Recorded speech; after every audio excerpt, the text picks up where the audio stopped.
الحمد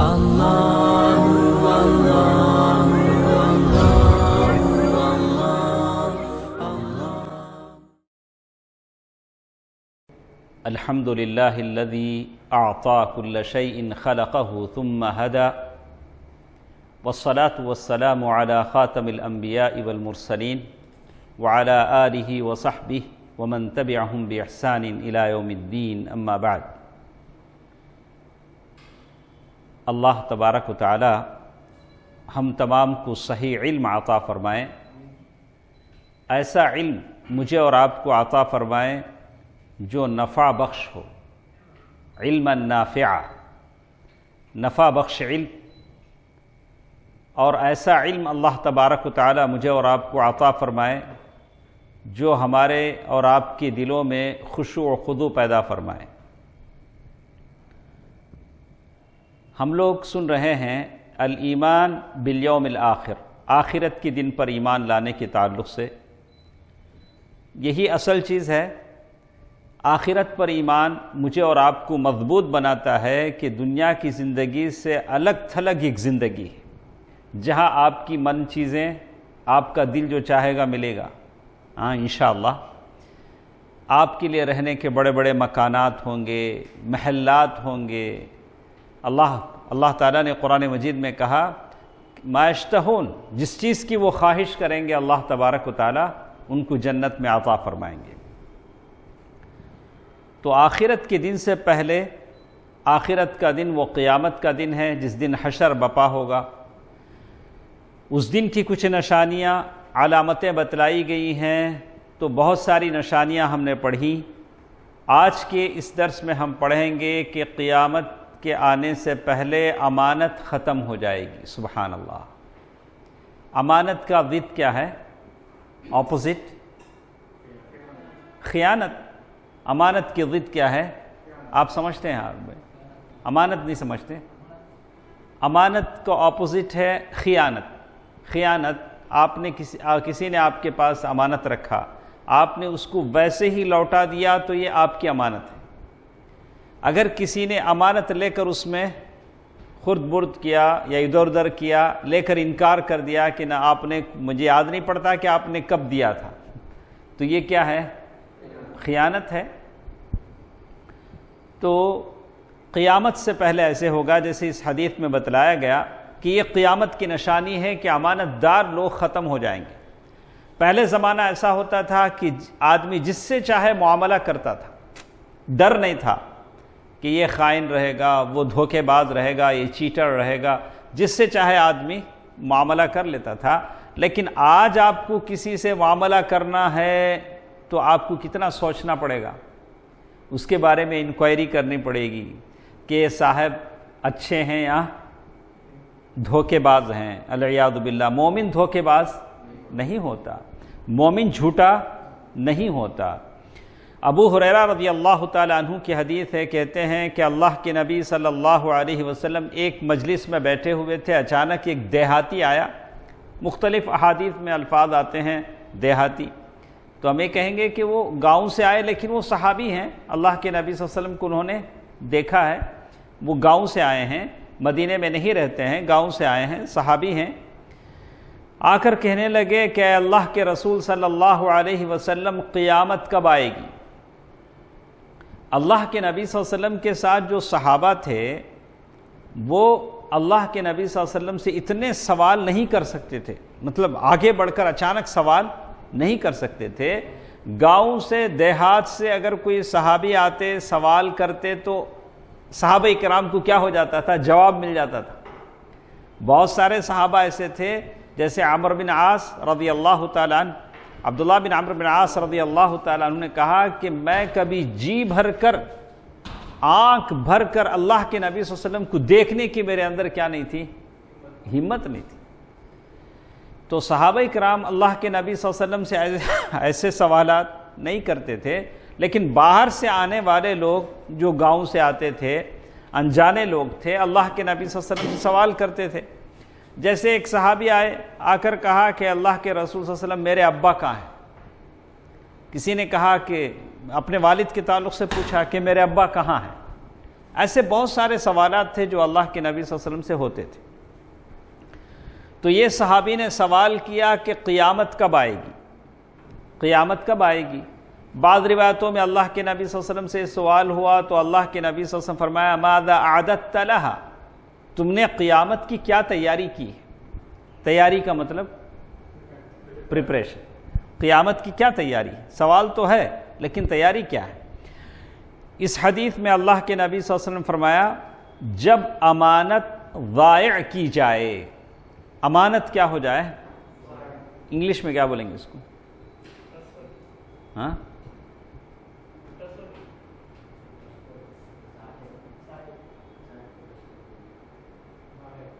اگر کوئی چیز آپ کے پاس رکھی جاتی ہے، آپ اس کو ضائع نہیں کرتے ہیں اور اس کا خیال رکھتے ہیں، جیسے کہ جیسے ہے اسے لوٹاتے ہیں، یہ امانت ہے۔ امانت ایک بہت عظیم لفظ ہے، اس میں بہت ساری چیزیں آتی ہیں، لیکن حدیث کے حد تک ہم لیتے ہیں کہ امانت ضائع کی جائے تو قیامت کا انتظار کرنا۔ تو صحابی نے کہا کہ امانت ضائع کیسے ہوتی ہے، امانت کیسے ادا نہیں ہوتی؟ تو اللہ کے نبی صلی اللہ علیہ وسلم نے فرمایا جب کام نااہل لوگوں کے سپرد کر دیا جائے، انکوالیفائڈ پرسن کو آپ ایک کام دے دیں، آدمی کوالیفائڈ نہیں ہے، اس کے اندر وہ صلاحیت نہیں ہے، یعنی بدمعاشوں کو، جو نادانوں کو، نالائقوں کو کیا کریں آپ؟ بڑا بڑا پوسٹ دے دیں تو کیا ہوگا؟ قیامت کی نشانی ہے۔ سبحان اللہ، آ جائیے نا، جو جتنا بڑا العیاذ باللہ کرمنل ہے، بدمعاش ہے، فسادی ہے، فتین ہے، وہ قوم کا اتنا بڑا آدمی بنا ہوا ہے، کہا کہ قیامت کی نشانی ہے۔ تو اسی لیے حذیفہ رضی اللہ تعالی عنہ کی حدیث آتی ہے، کہتے ہیں صحابی کہتے ہیں کہ اللہ کے رسول صلی اللہ علیہ وسلم نے ہم سے 2 حدیثیں فرمائی تھی، بہت ساری حدیثیں اللہ کے نبی صلی اللہ علیہ وسلم فرمائی، لیکن 2 حدیثوں کی بات کہتے ہیں ایک تو حدیث میں دیکھ چکا، دوسری حدیث کا میں منتظر ہوں۔ اللہ کے نبی صلی اللہ علیہ وسلم فرمایا کہ امانت پہلے لوگوں کے دلوں میں اتری ہوئی تھی، لوگ امانت دار تھے۔ پھر عرب کے لوگ پہلے زمانے میں بھی کیا تھے؟ امانت دار تھے۔ جاہلیت کے شعراء کہتے تھے کہ میں کسی غیر عورت کو دیکھتا نہیں تھا۔ جاہلیت کے زمانے میں بھی ان کے اندر وہ شرم، عیار اور غیرت، امانت، ایسی ساری چیزیں تو ان کے اندر تھیں، لیکن قرآن و حدیث جب آئے تو ان کی امانت میں کیا ہو گیا؟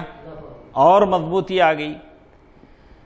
اور اللہ کے نبی صلی اللہ علیہ وسلم نے پھر فرمایا کہ ایک زمانہ ایسا آئے گا کہ آدمی سو کر اٹھے گا، امانت اس کے دل سے ختم ہو جائے گی، ایک ہلکا سا داغ اس کے دل میں بیٹھ جائے گا، پھر کچھ دنوں کے بعد وہ داغ چھالے کی شکل میں بدل جائے گا۔ چھالا اندر سے خالی ہوتا ہے، اگر جل جائے تو اندر سے اتنا بڑا، اندر سے خالی ہوتا ہے، اوپر سے بلا امانت والے بھی ایسے ہیں، اوپر سے دیکھیں گے، دیکھ کر لوگ دھوکہ کھا جائیں گے، اور جب معاملہ کریں گے تو معلوم ہوگا کہ کون کتنا امانت دار ہے۔ تو اس طرح قیامت کی ایک نشانی بتلائی گئی کہ مرداس اسلمی رضی اللہ تعالیٰ عنہ فرماتے ہیں کہ اللہ کے رسول صلی اللہ علیہ وسلم نے فرمایا نیک لوگ ایک کے بعد ایک دنیا سے چلے جائیں گے۔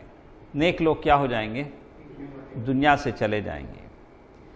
فضول لوگ باقی رہ جائیں گے۔ کون لوگ باقی رہ جائیں گے؟ فضول لوگ مطلب بیکار لوگ باقی رہ جائیں گے، جس طرح بھوسا اور ردی کھجور باقی رہ جاتا ہے، اور اللہ تعالیٰ ان فضول لوگوں کی کچھ پرواہ نہیں کریں گے۔ نیک لوگ دنیا سے ختم ہو جائیں گے۔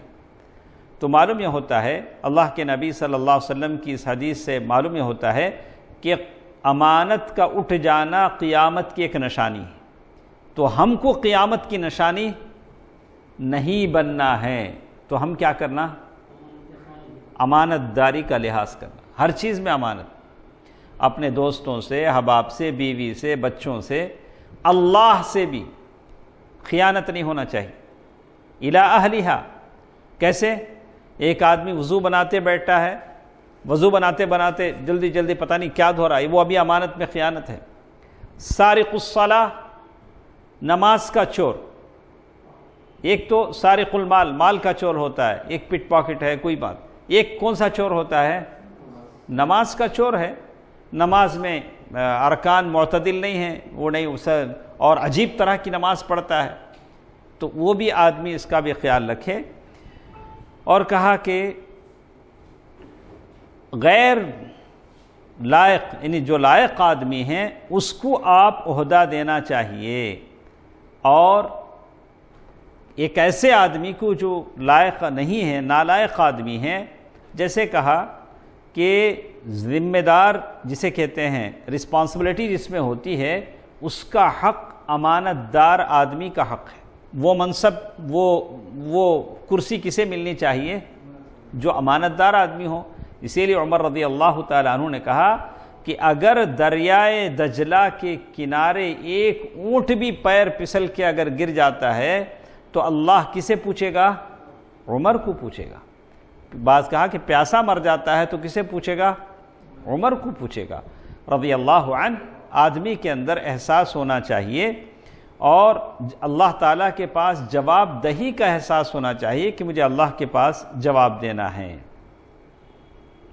اسی طرح ایک اور چیز اس میں بتلائی گئی آج کی اس حدیث میں ہمارے ساتھ ہے کہ ظالم حکمران یہ بھی قیامت کی نشانی ہے۔ آج ہم لوگ رو رہے ہیں کہ غلط آدمی آ گیا، غلط آدمی آ گیا، ہرانے کے لیے پتہ نہیں کتنی ایڑی چوٹی کا زور لگا رہے ہیں، لیکن ہرا نہیں پا رہے ہیں۔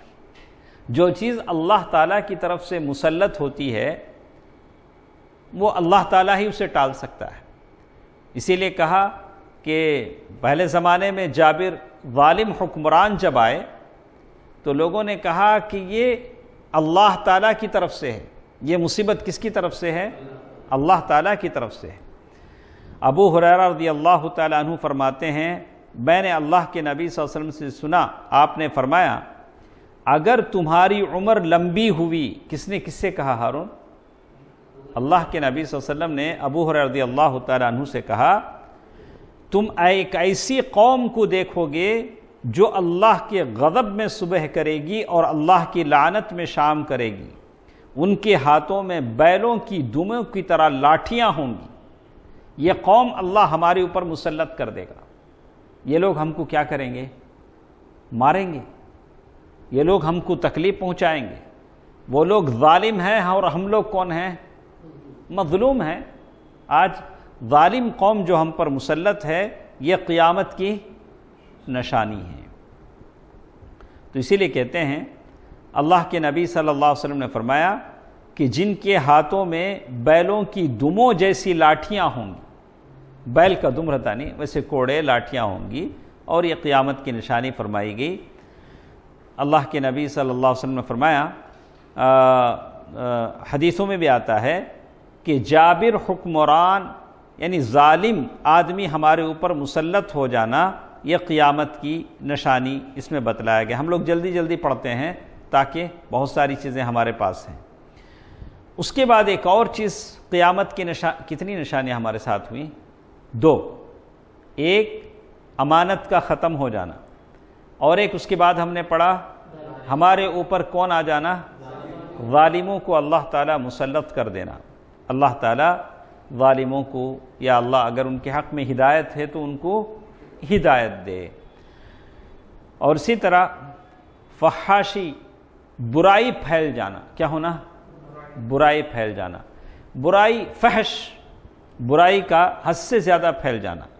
آج ہم لوگ دیکھ رہے ہیں مسلم معاشرے میں طرح طرح کی عجیب، احساس ہی نہیں ہے، یعنی ایسی حد تک معاملہ جا رہا ہے کہ مسلمان اور غیر مسلم کا فرق بھی کیا ہو رہا ہے؟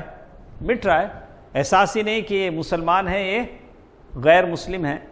عبداللہ بن عمر رضی اللہ تعالی عنہ فرماتے ہیں ان اللہ لا يحب الفحش والتفحش او يبغض الفاحش والمتفحش۔ اللہ تبارک و تعالی بے حیائی پھیلنے اور پھیلانے کو ناپسند کرتا ہے، کوئی بھی چیز۔ تو اسی لیے میں ہمارے دوستوں سے کہوں گا کہ ہمارے ہاتھوں میں جو موبائل ہے، جو چیز بھی ہم شیئر کرتے ہیں، چاہے وائرل چیز ہو، جو بھی چیز ہو، اللہ تعالیٰ کے پاس اس کا جواب کیا دینا پڑے گا؟ ہم کو دینا پڑے گا۔ فوراً اپنے موبائل سے کیا کریں؟ اس کو ڈیلیٹ کر دیں۔ بہت سارے پہلے ہم لوگ فلم دیکھنے والے کو گنہگار سمجھتے تھے، لیکن صبح سے شام تک جتنے ویڈیوز ہم دیکھتے ہیں اگر اسے جوڑا جائے تو 2 فلم ہو جاتی ہیں۔ ہاں کیا ایاز بھائی؟ 2 فلم تو منیمم ہو جائے گی۔ تو کہا کہ بھلے مذاق کے نام پر ہو، بھلے کوئی اور چیز کے نام پر ہو، ہم کو کیا کرنا چاہیے؟ اس سے بچنا چاہیے۔ تو کہتے ہیں کہ اللہ کے نبی صلی اللہ علیہ وسلم نے فرمایا کہ اللہ تعالیٰ بے حیائی پھیلنے اور پھیلانے کو ناپسند کرتا ہے، یا بے حیائی پھیلانے والے سے بغض رکھتا ہے۔ اور آپ نے یہ بھی فرمایا کہ قیامت اس وقت تک قائم نہیں ہوگی جب تک کہ بے حیائی خوب پھیل جائے گی۔ اسے زیادہ تفصیل سے بتانے کی ضرورت نہیں ہے، آج ہم کو معلوم ہے، ہم لوگ دیکھ رہے ہیں کہ کس عجیب طریقے سے بے حیائی پھیلی ہوئی ہے، لوگوں کو احساس بھی نہیں ہے کہ یہ بے حیائی ہے۔ عجیب کپڑے، شکلیں، صورتیں، حرکتیں، ایک بے حیائی کا طوفان ہے، سمندر ہے جو پھیلا ہوا ہے۔ انس رضی اللہ تعالیٰ عنہ فرماتے ہیں فحاشی، بے حیائی اور قطع رحمی بولے تو ہارون بھائی نہیں معلوم نہیں، آپ کو جو سمجھ میں نہیں آتا آپ مجھے پوچھ لیں یا سر ہلا دیں کہ مجھے سمجھ میں نہیں آیا تو میں سمجھوں۔ قطع کے معنی کٹ، قطع آپ کو الفاظ بھی عربی میں بھی قطع کے معنی کٹ، انگلش میں عربی میں تھوڑا ملے گا قطع کٹ، یعنی رحمی یعنی رشتہ داروں کو کاٹ لینا۔ رشتہ داروں کیا ہے نا؟ کاٹ لینا۔ یہ قیامت کی نشانی ہے۔ آج ایسا بہت ہوتا ہے، وہ ہمارے پاس نہیں آتے، ہم ان کے پاس نہیں جاتے۔ فرق کیا ہے؟ ارے وہ آپ کے فرق کیا ہے؟ ارے ایسے درخت بنو جسے پتھر مارے جاتے ہیں تو پھل دیتا ہے۔ جو رشتہ دار آپ کے پاس نہیں آتے ہیں آپ کیا کرو؟ ان کے ہاں جاؤ، اللہ تعالیٰ آپ کو اجر دے گا۔ یہ رشتہ داری کو توڑ لینا، اس سے 2 چیزیں ختم ہو جاتی ہیں۔ اگر 2 چیزیں چاہیے تو آپ رشتہ داری کو ملائیے۔ کیا چیزیں؟ عمر اور رزق۔ آج رزق کے لیے ہم تڑپتے ہیں، کیا کیا کوششیں کرتے ہیں ماشاءاللہ، ہاں رزق بڑھانے کے لیے، روزی بڑھانے کے لیے، آمدنی بڑھانے کے لیے۔ اللہ کے نبی صلی اللہ علیہ وسلم نے اپائے بتلائے، طریقے بتلائے کہ رشتہ داروں کے ساتھ اچھا سلوک کرو۔ تمہاری پھوپھی، خالہ، مامی، کبھی اس کے گھر وزٹ کرو۔ ہاں تمہارا غریب بھائی ہے، غریب بہن ہے، زیادہ بھائی پر رحم آیا تو کیا دیتا معلوم؟ زکوٰۃ کا پیسہ دیتا۔ ہاں بھائی زکوٰۃ کا پیسہ لے۔ ارے زکوٰۃ تو وہ غریبوں کا حق ہے، لیکن جب بھائی کو جب دے رہے ہو تو اپنا اچھا پیسہ دو۔ ہاں تو کیا بہن کو جب دے رہے ہو، ہاں اگر اتنے ہی مجبور ہو تو بات الگ ہے، ہاں صدقہ ہے۔ تو کہتے ہیں اس سلسلے میں کہا گیا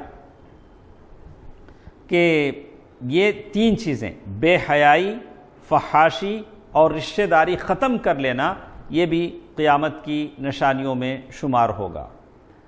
تو اسی طرح اللہ تبارک و تعالیٰ نے سورۃ النور میں ایک آیت فرما دی ہے، ان الذین یحبون ان تشیع الفاحشۃ فی الذین آمنوا لهم عذاب علیم فی الدنیا والآخرہ۔ جو لوگ مسلمانوں میں بے حیائی پھیلانے کے آرزو مند رہتے ہیں ان کے لیے دنیا اور آخرت میں دردناک عذاب ہے۔ سبحان اللہ۔ کوئی بھی ویڈیو کلپ جس میں ہنسی کے، بعض ویڈیو کلپ آتے ہیں جس میں ہنسی مذاق ہوتا ہے لیکن اس میں بھی ننگا پن ہوتا ہے، آدھے سارے کپڑے۔ ابھی بہت عام ہو گیا ہے، کچھ لوگ ویڈیو بناتے ہیں میاں بیوی کو رکھ کر ایسے، تو اس میں بھی کیا ہے، یہ آپ اپنے مسلمان بھائیوں کے درمیان میں پھیلاتے ہیں، یہ چیزیں وائرل کرتے ہیں، تو کہیں ہم اس آیت کے مصداق نہ ہو جائے۔ سبحان اللہ۔ قرآن حق ہے، اللہ کا کلام ہے، القرآن کلام اللہ۔ قرآن کا ڈیفینیشن کیا ہے؟ القرآن کلام اللہ المنزل علی قلب محمد صلی اللہ علیہ وسلم المعجز۔ عاجز کر دینے والا ہے، معجزہ ہے قرآن، بواسطۃ جبریل۔ سارا قرآن کس کے واسطے سے آیا ہے؟ اور قرآن جب کہتا ہے ان کے لیے دردناک عذاب ہے تو آپ کو کیا کرنا چاہیے؟ بچنا چاہیے۔ کوئی بھی چیز اپنے انگلیوں سے بھیجنے سے پہلے کیا کرنا چاہیے؟ آپ ڈریں اللہ تعالیٰ سے کہ کہیں اس آیت کے ہم لوگ مصداق نہ ہو جائیں۔ ایک اور نشانی ہمارے ساتھ ہے، سبحان اللہ، اللہ تعالیٰ سب کو محفوظ رکھے، عورتیں کپڑے پہننے کے باوجود بھی کیا ہوں گی؟ ننگی ہوں گی۔ حدیث میں ہے، سبحان اللہ۔ یہ دونوں کے لیے، ایسا نہیں ہوگا کہ مرد بھی کیا ہے، کچھ مرد بھی ایسا کپڑا پہنتے اس میں وہ بھی کیا ہوتے ہیں؟ ننگے آتے ہیں۔ تو ساری حدیثیں عورتوں کے لیے نہیں، جہاں عورت کو حجاب کا حکم دیا گیا، مرد سے بھی کہا گیا کہ وہ اپنی نگاہیں کیا رکھے؟ نیچے رکھے۔ اس کا یہ مطلب نہیں کہ عورت حجاب میں رہے گی تو ہم دیکھتے رہیں گے، نہیں، اس سے بھی کہا گیا کہ آپ اپنی نگاہیں کیا کرو؟ نیچے رکھو۔ عن ابی ہریرہ رضی اللہ عنہ قال قال رسول اللہ صلی اللہ علیہ وسلم صنفان من اہل النار لم ارہما بعد۔ اللہ کے نبی صلی اللہ علیہ وسلم نے فرمایا، دو قسم کے لوگ آگ میں جانے والے ہیں جو اب تک مجھے نہیں دکھائے گئے۔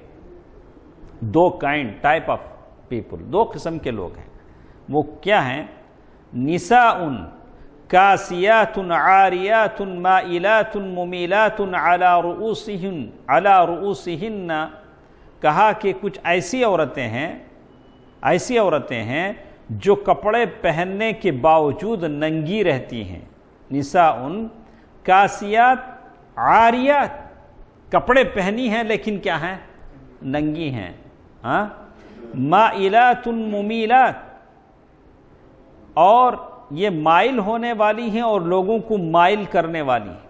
اسی لیے کہا کہ عورت جب گھر سے باہر نکلتی ہے تو یا تو وہ خود فتنے میں پڑتی ہے یا دوسرے کو فتنے میں ڈالتی ہے۔ اول فتنۃ فی بنی اسرائیل، بنی اسرائیل کا سب سے پہلا فتنہ کیا ہے؟ عورت ہے۔ یہ ایک ناٹی گڈی عورت تھی، اس نے بڑے اونچے چپل سلائے۔ کون سے؟ ہل بولتے نہیں اسے۔ وہ کون سے زمانے سے شروع ہوا؟ بنی اسرائیل کے زمانے سے۔ یہ ہل کیا ہے؟ جہنم کا، تھوڑا فرق کر لیں۔ یہ کون سے زمانے سے شروع ہوا ہے؟ بنی اسرائیل کے زمانے سے۔ وہ ناٹی خط کی عورت تھی۔ دو اونچی خط کی عورتوں میں یہ بیچ میں کیا ہے؟ بڑی اونچی چپل پہن کے یہ بھی چلنے لگی، بڑی اونچی چپل بنایا اور ایسا ایک یہ کھول کے اس میں خوشبو ڈالی اور چلنے لگی۔ تو بنی اسرائیل کا پہلا فتنہ کس کا ہے؟ عورت کا ہے۔ کہا کہ مائلات ممیلات، ان کے سروں پر جوڑے بختی اونٹوں کے کوہانوں کی طرح حرکت کرتے ہوں گے، جوڑا بالکل ایسے۔ تو کہا کہ یہ جنت کو دیکھیں گی نہ اس کی خوشبو پا سکیں گی۔ سبحان اللہ، جنت کو نہ دیکھ سکیں گی نہ خوشبو پا سکیں گی۔ اور دوسرے کچھ آدمی ہیں جن کے پاس، جیسے حدیث میں بتایا گیا، وَرِجَالٌ مَعَهُمْ أَسْوَاطٌ كَأَذْنَابِ الْبَقَرِ يَضْرِبُونَ بِهَا النَّاسِ۔ یہ حدیث تو ہم پڑھ چکے ہیں، ظالم ہوں گے جو لوگوں کو ماریں گے۔ تو اس سے معلوم ہوتا ہے کہ عورت بلا ضرورت گھر سے باہر نہیں نکلے گی۔ ضرورت ہے، ڈاکٹر کے پاس جانا ہے یا کوئی خریدی کرنی ہے، ضرورت پر عورت باہر نکلے گی۔ اللہ کے نبی صلی اللہ علیہ وسلم کے زمانے کی عورتیں نکلتی تھیں، لیکن کہا وَلَا تَبَرُّجْنَ تَبَرُّجَ الْجَاهِلِيَّةِ الْأُولَىٰ، لیکن عورت بلا ضرورت گھر سے باہر نہیں نکلے گی۔ اور جیسے اور ایک چیز ہمارے ساتھ ہے جس میں کہا علم کا خاتمہ ہو جائے گا۔ کیا مطلب؟ اللہ، باب رفع العلم، علم اٹھا لیا جائے گا۔ سبحان اللہ۔ پہلے زمانے میں ہم لوگ پڑھتے ہیں امام شافعی رحمہ اللہ 7 سال میں وہ لوگ کیا ہے قرآن کے حافظ ہو جاتے تھے، موطا یاد کر لیتے تھے۔ کتنی عمر میں؟ بڑی بڑی چیزیں 7 سال 10 سال کے اندر قرآن کے حافظ ہو جاتے تھے، بڑی بڑی حدیث کی کتابیں۔ شیخ محمد بن عبد الوہاب رحمہ اللہ 10 سال 7 سال میں قرآن کے حافظ ہو گئے، بڑے بڑے علماء تھے، بڑی بڑی حدیثیں ان کو یاد تھیں، لیکن اب بس رہ گیا ہے۔ لیکن ایک دن ایسا آئے گا یہ علم بھی کیا ہو جائے گا، اٹھا لیا جائے گا، علم کا خاتمہ اور جہالت میں اضافہ ہو جائے گا۔ انس بن مالک رضی اللہ تعالیٰ عنہ کی حدیث ہے، لیکن ہمیشہ میں کہتا ہوں انس بن سیرین نے کیا کہا رحمہ اللہ، انظروا عمن تأخذون، یعنی یہ اچھی طرح خیال رکھو کہ علم تم کس سے سیکھ رہے ہو، تمہارا علم تمہارا دین ہے۔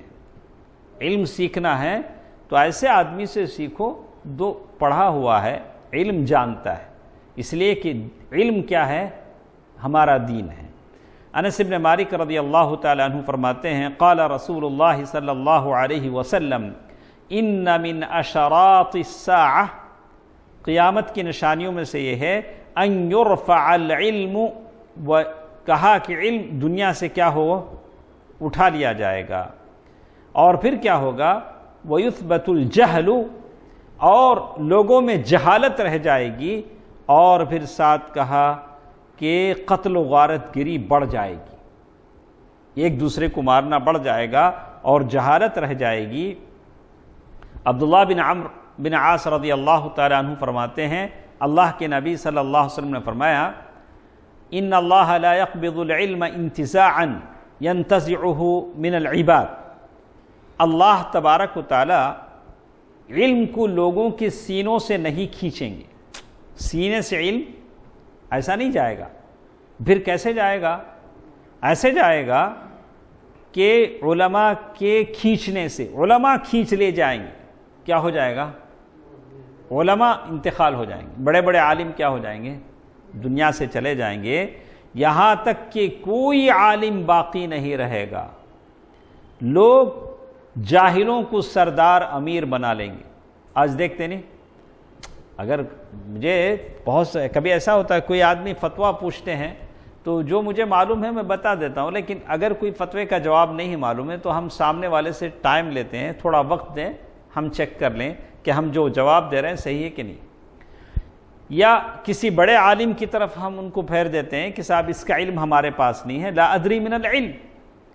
لیکن مجھے تعجب ہوتا ہے، بالکل لائیو میں بیٹھے ہیں، پوچھیے آپ کو کیا پوچھنا ہے، ہم جواب دینے کو تیار، کسی جواب میں نہیں کہتے کہ یہ مجھے نہیں معلوم ہے، اللہ عالم، اللہ عالم کا جواب نہیں کہتا ہے۔ تو ہر اس کا اللہ نے آپ کو اتنا علم دیا ہے تو اللہ کا شکر ادا کہ وَأَمَّا بِنِعْمَةِ رَبِّكَ فَحَدِّثْ۔ لیکن القول علی اللہ، اللہ کی شریعت میں دھڑلے سے، جرأت کے ساتھ کچھ کہنے سے آدمی کو اللہ سے ڈرنا چاہیے، اس لیے کہ شریعت کس کی ہے، اللہ کی ہے۔ تو ہم کوئی بھی چیز جرأت کے ساتھ ہم نہیں کہہ سکتے۔ جیسے پرانے ائمہ کے بارے میں ہم نے کہا کہ 40 سوال کیے گئے، انہوں نے 3 سوالوں کا جواب دیا، باقی سوالوں کے لیے کہا کہ لا ادری، میں نہیں جانتا۔ انہوں نے آ کر کہا کہ لوگ کہتے ہیں کہ آپ سے بڑھ کر اب زمین پر کوئی جاننے والا نہیں، آپ کہہ رہے ہیں کہ مجھے نہیں معلوم۔ بولا کہ جاؤ، میں دور سے سفر کر کے آیا ہوں، بصرہ سے، بغداد سے، جاؤ ان سے کہو کہ امام کہہ رہے ہیں کہ مجھے نہیں معلوم۔ تو آدمی اگر آپ کو نہیں معلوم ہے، اگر کہتے ہیں نہیں معلوم ہے تو کوئی اس میں کوئی حرج نہیں ہے، تو کہتے ہیں کہ علماء کی موت ہو جائے گی، یہاں تک کہ کوئی عالم باقی نہیں رہے گا، پھر لوگ جاہلوں کو سردار امیر بنا لیا جائے گا، پھر ان سے سوال کیا جائے گا، وہ بغیر علم کے جواب دیں گے، نتیجے میں خود بھی گمراہ ہوں گے اور دوسروں کو بھی گمراہ کریں گے۔ سبحان اللہ، العیاذ باللہ۔ ایک مرتبہ اللہ کے نبی صلی اللہ علیہ وسلم نے ایسے ہی فرمایا کہ علم اٹھا لیا جائے گا، علم اٹھا لیا جائے گا۔ تو صحابی کہتے ہیں کہ میں نے کہا اللہ کے رسول صلی اللہ علیہ وسلم، علم کیسے ختم ہو جائے گا؟ حالانکہ ہم قرآن پڑھتے ہیں اور اپنی اولاد کو بھی پڑھاتے ہیں، ہم قرآن پڑھتے ہیں، تو میں کہوں گا کہ جتنے ہم لوگ ہیں، اس علم کو زندہ رکھنے کا ایک بہت بڑا سبب ہے کہ ہم اپنے بچوں کو کیا کریں، قرآن پڑھائیں، اسلامی آداب پڑھائیں، شریعت پڑھائیں، یہ بہت ضروری چیز ہے۔ تو میں نے کہا، اور یہ سلسلہ قیامت تک جاری رہے گا، کس نے کہا؟ صحابی نے کہا، زیاد بن لبید نے اللہ کے نبی صلی اللہ علیہ وسلم سے کہا کہ علم کیسے ختم ہوگا جبکہ قرآن ہم پڑھتے ہیں، بچوں کو پڑھاتے ہیں، قیامت تک پڑھتے رہیں گے۔ یہ کس نے کس سے کہا؟ زیاد بن لبید نے اللہ کے نبی صلی اللہ علیہ وسلم سے کہا۔ اللہ کے نبی صلی اللہ علیہ وسلم نے اس کو سنا تو کہا، ابن لبید، اللہ تیری ماں تجھے گم پائے۔ کیا کہا اللہ کے نبی صلی اللہ علیہ وسلم نے؟ جیسے ہم لوگ اردو میں بولتے نہیں، تیرا ڈولا نکلو نہیں بولتے نہیں، تو ویسے عربی میں ایک لفظ تھا، ایسے بولا جاتا تھا لیکن اس سے حقیقت مراد نہیں ہوتی، تو ایسے بولتے تھے لوگ۔ تو کہا کہ اللہ کے نبی صلی اللہ علیہ وسلم نے کہا کہ تیری ماں تجھے گم پائے۔ اللہ کے نبی صلی اللہ علیہ وسلم، میں تجھے مدینے کا سمجھدار آدمی سمجھتا تھا۔ اللہ کے نبی صلی اللہ علیہ وسلم کہا کہ میں تجھے مدینے کا سمجھدار آدمی سمجھتا تھا۔ اللہ کے نبی صلی اللہ علیہ وسلم فرمایا کہ یہود و نصارہ تورات اور انجیل نہیں پڑھتے ہیں، اپنے بچوں کو نہیں پڑھاتے ہیں، لیکن اس تورات اور انجیل سے ان کو کوئی فائدہ ہے؟ اور اللہ کے نبی صلی اللہ علیہ وسلم نے جو کہا آج ہم دیکھ رہے ہیں، ہمارے بچے قرآن پڑھ رہے ہیں، کسی کا بچہ حافظ ہے، کسی کا بچہ 10 پارے 20 پارے، لیکن بچہ ایک آیت ترجمے کے ساتھ پڑھ سکتا ہے؟ ایک بچہ ترجمے کے ساتھ، بہت کم لوگ رہیں گے جو قرآن کو سمجھیں گے۔ تو اسی لیے کہا کہ قرآن، سلف نے کہا کہ قرآن عمل کے لیے آیا ہے اور ہم نے قرآن کی تلاوت کو عمل بنا لیا ہے۔ قرآن پر عمل کرتے ہیں، کیا بولے تو کیا بولتے ہیں؟ ہو تلاوت کرتے نا ہمیں، تلاوت یہ عمل نہیں، تلاوت پر ثواب ملے گا، لیکن افلا یتدبرون القرآن ام علی قلوب اقفالها۔ اور تڑپ کیا ہے؟ یہ سورت میں کب ختم کرنا، یہ جز کب ختم کرنا، قرآن کب ختم کرنا، اس تڑپ کے ساتھ آپ پڑھیں گے تو قرآن آپ کو نفع نہیں دے گا۔ آپ اور میں اس تڑپ کے ساتھ پڑھیں کہ اس آیت سے میں کیا نفع حاصل کروں، اس قرآن سے مجھے کیا نفع ہو، قرآن کی اس آیت سے مجھے کیا سبق ملتا ہے۔ تو قرآن اس لیے آیا ہے، تو قرآن صرف تلاوت کے لیے کہ جلد سے جلد یہ سورت جلدی ہو جائے اور یہ پارہ جلدی ہو جائے، ایسے اس کے لیے قرآن نہیں آیا ہے۔ تو اسی لیے کہا کہ جیسے یہود و نصارہ کو وہ چیز فائدہ نہیں دیتی، ویسے مسلمانوں کو بھی اس سے کوئی فائدہ نہیں ہوگا۔ صحیح بھی ہے نہیں ایاز؟ آج ہماری حالت یہ ہے، ہم لوگ قرآن پڑھتے ہیں، ہم لوگ جتنے یہاں بیٹھے ہیں، ہم لوگ کتنا قرآن ترجمے کے ساتھ پڑھتے ہیں، کتنے لوگوں کو قرآن، حالانکہ سب ماشاء اللہ انگریز داں ہیں، اردو پڑھنا جانتے ہیں، لیکن میں تو کہتا ہوں کہ 2 آیتیں یا 5 آیتیں ہم ترجمے کے ساتھ پڑھیں تو دیکھیے کتنی لذت آتی ہے، کتنا مزہ اس میں ملتا ہے۔ تو معلوم یہ ہوا کہ قیامت کے قریب علم اٹھا لیا جائے گا، اور علم اٹھ جانے کے بعد لوگ جاہلوں سے فتویٰ پوچھیں گے اور وہ لوگ اپنے جہل کے مطابق فتویٰ دیں گے۔ اسی طرح ایک آخری چیز ہمارے پاس ہے، اس کو ختم کر لیتے ہیں۔ العیاذ باللہ، یہ بہت یہ ہے جو آج ہم لوگ اپنے معاشرے میں دیکھتے ہیں، لیکن احساس بھی نہیں۔ انہوں نے نام بھی الگ الگ رکھ دیے ہیں، جیسے یہاں بتایا گیا زنا کاری عام ہوگی، بدکاریاں، زنا عام ہو جائے گا، اور زنا کا نام بھی لوگوں نے الگ رکھ لیا۔ کیا کہا؟ ساتھ جینا، ابھی شادی نہیں ہوئی، کیا بولتے اس کو؟ دیکھیے، اللہ المستعان، سبحان اللہ، العیاذ باللہ۔ اور زنا کا نام انہوں نے رکھ دیا کہ دونوں کیا ہیں؟ بہت پرانے دوست ہیں، شادی کے دن معلوم ہوتا ہے کہ بہت پرانے دوست ہیں۔ تو کہا کہ یہ قیامت کی نشانی ہے، معاشرے کے لوگوں کو ہم بتانا چاہیے کہ ہمارا یہ اسلام ہے جس کا یہ تقدس ہے، یہ کہتا ہے کہ کہا کہ قرآن نے کہا کہ وہ جو دوستیاں بنانے والی یہ سب چیزیں ہمارے پاس نہیں ہیں، اسلامی شریعت میں نہیں، یہ حرام ہے۔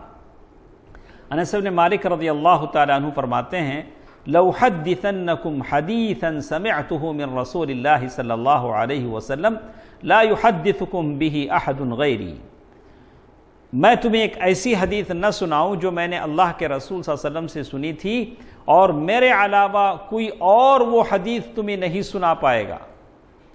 انس بن مالک رضی اللہ تعالیٰ عنہ خادم رسول صلی اللہ علیہ وسلم فرماتے ہیں میں نے اللہ کے نبی صلی اللہ علیہ وسلم سے سنا کہ قیامت کی نشانیوں میں سے یہ ہے کہ علم اٹھا لیا جائے گا، جہالت بڑھ جائے گی، زنا عام ہوگا، زنا عام ہوگا، عام مطلب پبلک، اچھا، شراب بکثرت پی جائے گی، کوئی بھی نام رکھ لیں، کسی نے رکھا سیندھی، ہمارے پاس ہے سیندھی، وہ درخت سے توڑ کے لاتے نہیں، کیا بولتے ہیں ہمارے ہاں دیہاتوں میں، وہ تاڑ کے درخت پہ ہنڈی لگاتے، اس میں ہانڈی، اس میں آتا سیندھی، تاڑی، یا وہ کہہ لیجئے، یا بیر، العیاذ باللہ، کتنے نام لوگوں نے رکھ لیے ہیں، الگ الگ چیزیں ہیں، لیکن کہا کہ ہر وہ چیز جو نشہ دے وہ کیا ہے، کل مسکر حرام، ہر وہ چیز جو نشہ دے وہ حرام ہے۔ شراب بکثرت پی جائے گی، آدمی تھوڑے اور عورتیں زیادہ ہو جائیں گی، جیسے حدیث کے الفاظ ہیں وَيَكْثُرُ شُرْبُ الْخَمْرِ وَيَقِلُّ الرِّجَالُ وَيَكْثُرُ النِّسَاءُ، آدمی تھوڑے ہو جائیں گے، عورتیں زیادہ بڑھ جائیں گی۔ وَالَّذِي نَفْسِي بِيَدِهِ، اللہ کے نبی صلی اللہ علیہ وسلم نے، ابو ہریرہ رضی اللہ تعالیٰ عنہ فرماتے ہیں اللہ کے نبی صلی اللہ علیہ وسلم نے قسم کھا کر یہ بات کہا کہ جب تک یہ حالت نہ ہو جائے کہ آدمی عورت کے ساتھ برسر بازار زنا کرے گا۔ یہ حدیث جب پہلی بار پڑھا مجھے بڑا تعجب ہوا، کہا کہ زنا، بدکاری مطلب بند کمروں میں ہوتی ہے، لیکن وہ نوبت آئے گی کہ بازاروں میں زنا ہوگا، اور کہتے ہیں کہ اس زمانے میں سب سے نیک آدمی وہ ہوگا جو یہ کہے گا کاش تم اسے دیوار کے پیچھے لے جاتے۔ ایسا بولنے والا کیا ہوگا؟ سب سے نیک آدمی شمار ہوگا۔ کہا لو واریتها وراء هذا الحائط، اگر تم اس دیوار کے پیچھے لے جاتے، اس بازار میں اگر نہیں کرتے تو تمہارے لیے اچھا ہوتا، العیاذ باللہ۔ یہ حدیث ہے یعنی مجمع الزوائد صحہ، اور تو اس سے معلوم ہوتا ہے کہ اللہ کے رسول صلی اللہ علیہ وسلم، اور ایک حدیث میں کہا، ابو عامر سے مروی ہے رضی اللہ عنہ، اللہ کے رسول صلی اللہ علیہ وسلم نے ارشاد فرمایا میری امت میں کچھ لوگ ایسے پیدا ہوں گے جو زناکاری کو حلال کر لیں گے۔ زناکاری کا بڑھ جانا یہ قیامت کی نشانی ہے، اور زنا ایک کبیرہ گناہ ہے، اسلام میں اس کی سزائیں بتلائی گئی، سورۃ النور میں بڑی تفصیل کے ساتھ بتلایا گیا کہ اگر زانی شادی شدہ ہو تو کیا سزا ہے، بولیے؟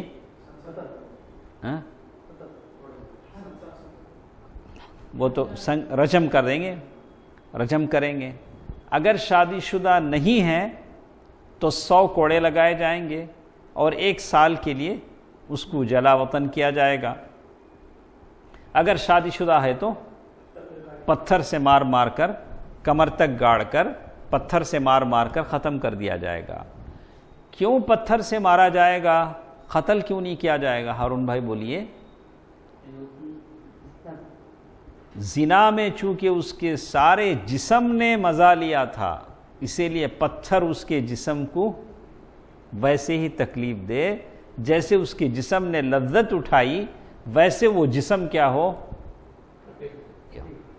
عام طور سے کیا ہوتا ہے، عام طور سے اگر آدمی چوری کرتا ہے تو چور کسے کرتا، منہ سے کرتا، پیر سے کرتا، ہاتھ سے کرتا، تو ہاتھ کاٹ دیا جاتا ہے۔